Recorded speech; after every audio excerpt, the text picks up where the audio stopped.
On a un chroniqueur habitation depuis 2 semaines. C'est Éric Trudel qui est responsable des communications à la Fédération régionale des OBNL d'habitation de Québec-Chaudière-Appalaches, aussi amoureusement surnommé la FROC. La semaine dernière, Éric était en studio en personne ici, mais aujourd'hui, on l'attrape dans l'autobus quelque part entre Québec et Montréal. Bonjour, Éric. Oui, bonjour, Philippe. Raconte-nous un peu. Ouais, tu t'en vas où comme ça? Ben, c'est ça, je m'en vais à Montréal pour assister à l'Assemblée générale de la Caisse d'économie solidaire parce que cet après-midi, là, il consacre tout l'après-midi à des panels de discussion sur l'habitation sociale et communautaire. Donc, c'est pour ça là, que je suis en route pour Montréal. Est-ce que tu vas prendre la parole dans ce contexte-là ou Non, c'est plutôt le représentant, le directeur général du regroupement de nos fédérations, parce que notre fédération est pour la région de Québec, Chaudière-Appalaches, mais il y en a chaque région a sa fédération.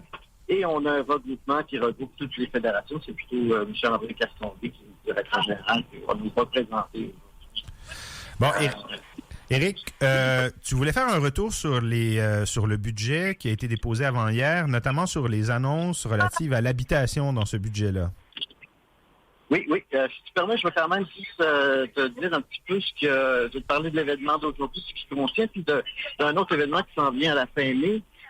Juste te dire qu'aujourd'hui, effectivement, là, il y a, comme tu disais, l'après-midi consacrée à l'habitation sociale communautaire par 2 panels. Il va y avoir des panels qui vont venir nous parler des pistes de réflexion pour comment on peut mobiliser nos épargnes à travers les caisses de recettes pour justement peut-être investir en habitation sociale.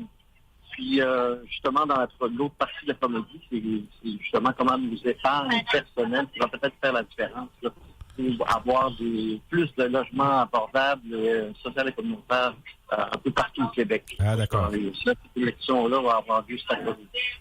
Je te parle aussi d'une autre activité parce que c'est aussi 2 journées d'études là, sur les perspectives internationales sur le logement, parce qu'ils vont recevoir à Montréal aussi toujours des représentants nationaux, dont l'Autriche. Donc, peut-être que tu as vu passer ça à un moment donné. L'Autriche est assez reconnue là, pour, en plus, la ville de Vienne, pour avoir, je pense que c'est 20% de leurs logements qui sont des logements sociaux et communautaires. Donc, c'est vraiment, alors que le Québec, on est seulement à 5%.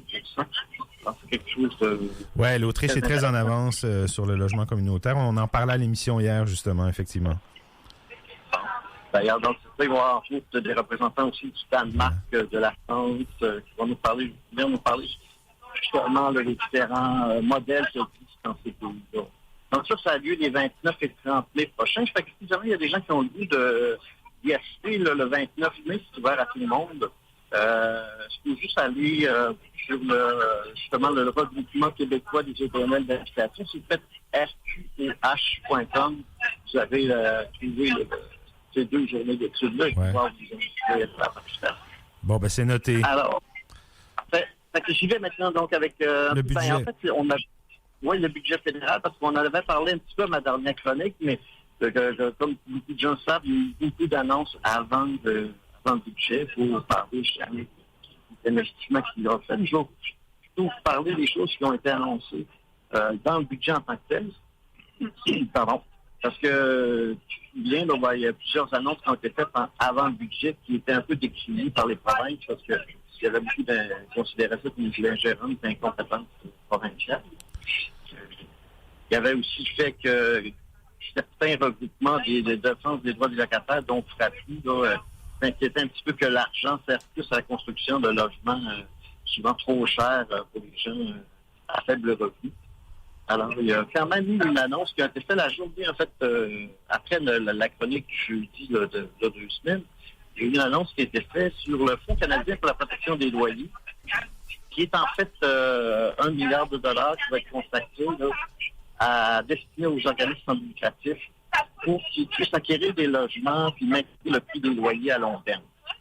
C'est quand même une bonne nouvelle, ce qui a trait au logement abordable.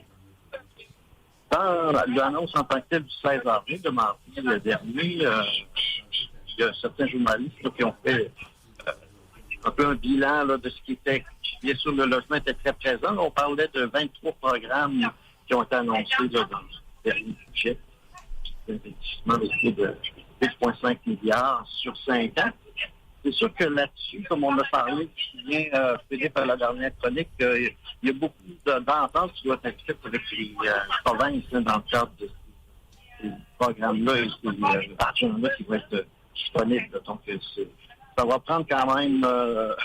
on sait comment c'est pas facile, nécessairement, ensuite avec le Québec, nécessairement, pour les enfants de distribution d'argent. Éric, utilises-tu un téléphone avec des écouteurs puis un microphone ou tu tiens le téléphone sur ton oreille? C'est avec un microphone, avec des écouteurs, oui. Oui, peut-être. Ben, on entend les personnes qui parlent autour de toi. Est-ce que tu peux décrocher les écouteurs puis utiliser le téléphone directement? Ça pourrait améliorer la qualité du son, je pense. OK. Ça semble-tu mieux? Est-ce que ça semble mieux comme ça?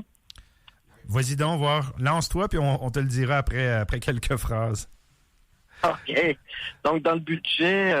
oui, c'est mieux. Entre autres, c'est mieux? Oui, okay. beaucoup mieux. On a aussi parlé qu'il y avait un objectif de rendre disponible là, l'objectif du fédéral, c'est de rendre disponible 3,87 millions de nouveaux logements. Puis il va y avoir des terrains qui vont être mis à la disposition de projets de logement, entre autres des terrains publics comme les terrains de Poste Canada, de la Défense nationale, certains édifices gouvernementaux aussi qui sont peut-être mis à la disposition là, de gens qui veulent faire des projets de logements abordables. Également, il va y avoir création d'un programme national de prêt pour la construction de logements dans des sous-sols et garages inutilisés, un peu comme la Ville de Québec a choisi de faire là, pour rendre ça possible à certains propriétaires.